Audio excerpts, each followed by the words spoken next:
27 वर्षको छोराले 64 वर्षको बुवालाई रु 531 मा एउटा घडी किन्यो।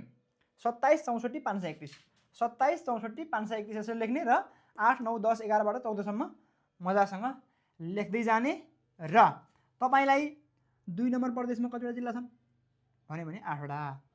7 नम्बरमा कतिवटा जिल्ला र एउटा अर्को यो 8औं र 9औं प्रश्न तपाईले एउटै ट्रिकबाट 9 वटा प्रश्नको उत्तर लाइफ टाइम आजीवन नबिर्सिने गरी चाहिँ सम्झिन सक्नुहुन्छ है त। हेलो नमस्ते एभ्रीवन, तपाईहरुलाई हाम्रो जीएम एकेडेमीको अनलाइन क्लासमा स्वागत छ। म तपाईहरुलाई आज सुरुमा चाहिँ एउटा क्वेशन राख्छु। कर्णाली प्रदेशमा कतिवटा जिल्ला पर्छन्? कतिवटा जिल्ला पर्छन्? ल अब यस्तो किसिमको क्वेशन तपाईहरुलाई एक्जाममा आउन सक्छ। लोकसेवा लिने लिखित एक्जाममा तपाईहरुलाई आउन सक्छ। नेपाल आर्मी सैन्यको लागि होस् अथवा नेपाल प्रहरी जवानको लागि होस्। पहिला सोधेको प्रश्न पनि हो र फेरि पनि आउन सक्छ। अब यो कुन प्रदेशमा कतिवटा जिल्ला पर्छन् भने तपाईलाई थाहा हुँदैन के ठ्याक्कै। अब मलाई थाहा छ, मैले 10 वटा भनिदिन्छु सिधै। तर तपाईले ट्रिक प्रयोग गर्नुभयो भने सूत्र प्रयोग गर्नुभयो भने तपाईलाई जुनसुकै प्रदेशहरुको जिल्लाहरु मजाले तपाईले सम्झिन सक्नुहुन्छ।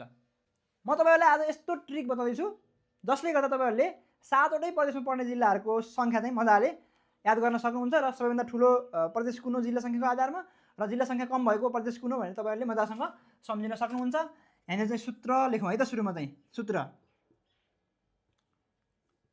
ल 27 वर्षको छोराले 64 वर्षको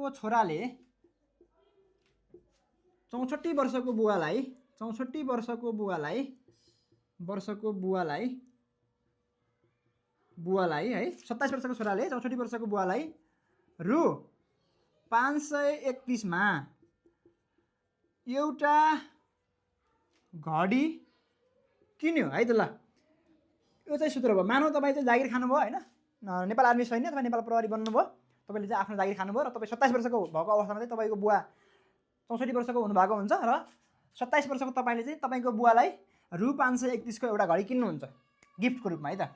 ल यसलाई कसरी चाहिँ प्रयोग गर्ने त? अब हामीले कसरी सूत्रको रूपमा प्रयोग गर्ने त है त। ल हेर्नुस् त, सुरुमा यिनी नम्बरहरु सरसर्ती लेख्ने है त। सुरुमा चाहिँ यिनी नम्बरहरु सरसर्ती लेख्ने 27 64 531 है त। ल अब 8 देखि सुरु गर्ने के 8 देखि 9 10 11 12 13 14। ल हेर्नुस् त, यतापट्टिको यिनीहरु चाहिँ प्रदेश नम्बर है त। यिनी चाहिँ के हुन्? प्रदेश हुन् भनेपछि के हो? यतापट्टिको के हो? यतापट्टिको यो चाहिँ के हो? जिल्ला संख्या हो के, जिल्ला संख्या।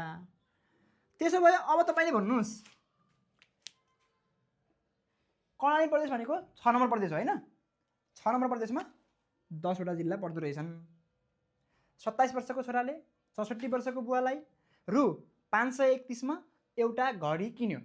27 64 531 27 64 531 यसरी लेख्ने र 8 9 10 11 बाट 14 सम्म मजासँग लेख्दै जाने र तपाईलाई 2 नम्बर प्रदेशमा कतिवटा जिल्ला छन् भने 8 वटा। 7 नम्बरमा कतिवटा जिल्ला?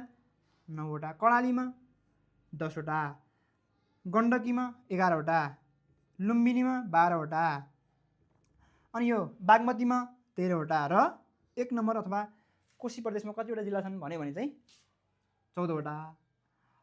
अब यस मध्येमा पनि सबैभन्दा कम जिल्ला भएको प्रदेश कुन हो भने के भन्नुहुन्छ? कम जिल्ला भएको प्रदेश मध्य प्रदेश अथवा 2 नम्बर प्रदेश जहाँ 8 वटा जिल्लाहरू रहेका छन्। त्यसैगरी सबैभन्दा धेरै जिल्ला भएको अथवा जिल्ला संख्याको आधारमा चाहिँ ठूलो प्रदेश कुन हो भने चाहिँ तपाईहरुले 1 नम्बर अथवा कोशी प्रदेश भनेर मजाले सम्झिन सक्नुहुन्छ। हेर्नुस् त, 7 वटा यिनी प्रश्न भए र एउटा अर्को यो 8औं र 9औं प्रश्न तपाईले एउटै ट्रिकबाट 9 वटा प्रश्नको उत्तर लाइफ टाइम आजीवन नबिर्सिने गरी चाहिँ सम्झिन सक्नुहुन्छ है त। र अनलाइन क्लास चाहिँ हाम्रो भइरहेको छ। अनलाइन क्लास तपाईहरुले मजासँग जोइन गर्न सक्नुहुन्छ। माथि दिएको WhatsApp नम्बरमा कन्ट्याक्ट गरेर मजासँग तपाईहरुले चाहिँ रेगुलर अनलाइन क्लासमा जोइन गर्नु होला।